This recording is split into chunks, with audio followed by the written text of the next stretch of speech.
gaskiya bane. So abun shine ba zancen faɗa addini bane. Ana saka bom a masallaci, ana saka bom kuma a coci. To dukkanmu muka kasa gane wayannan mutanen daga ina suke. Me yasa su kaman asali nasu ba su da asali ne?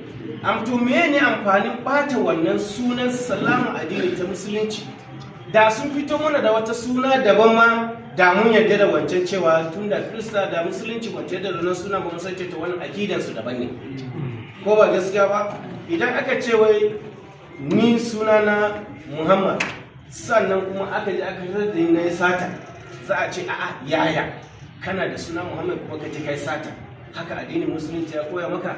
So abin da nake so ku gane, mun bar zancen wannan suna musulunci.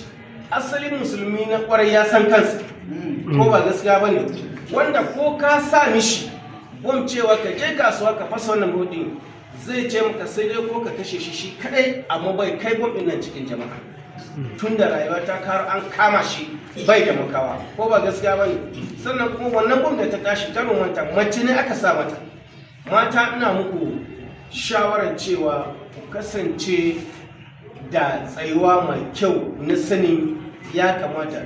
Yawancin abubuwan ba suna zuwa da ainihin halinsu wanda aka yi su, sai an ba su wani abu ne suke sha, asalin hankalinsu mai kyau sai ya bata. Idan ya bata ka ce to za mu baki kaza, to ya za ka ban kuɗi, sannan kuma ni na tabbatar zan mutu, wa zai ci kuɗi? Ko ba gaskiya ba ne? A bani miliyan 30 ko 100 a sa mun bom a cikina, sannan a ce in je shiga masallaci, tsakani da Allah idan ina cikin hankali na zan yi shi. To ana ba su wani abubuwa ne su sha domin asalin hankalinsu na mai kyau ya bata. Daga nan mutane cikin addu'ansu sai daga mutum ya ruga ya shiga masallaci, ban kafin ka hankara bom ta tashi. Baka ci ba, baka sha ba, baka san kuma inda ya fito ba, kawai shega da mutuwa ta su. An bar mutane da yawa cikin kuka, an bar mata da yawa cikin kuka, ga yara. Ya za a ɗauki wannan nauyin? So don haka don Allah mu taimaka ma juna. Bishara ko kuma wa'azi ko hudu ba tsaya kan mutum ɗaya ba.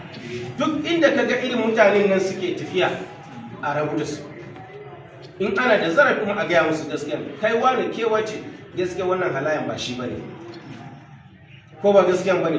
So mu saya wannan kan gaskiyan da shi Allah ya gina mana na zaman salama, saboda salama mu kasance tare da shi.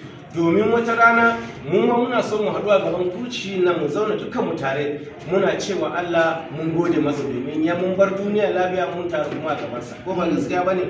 Shine fatan mu. So don haka musulmai, don Allah don Annabi ina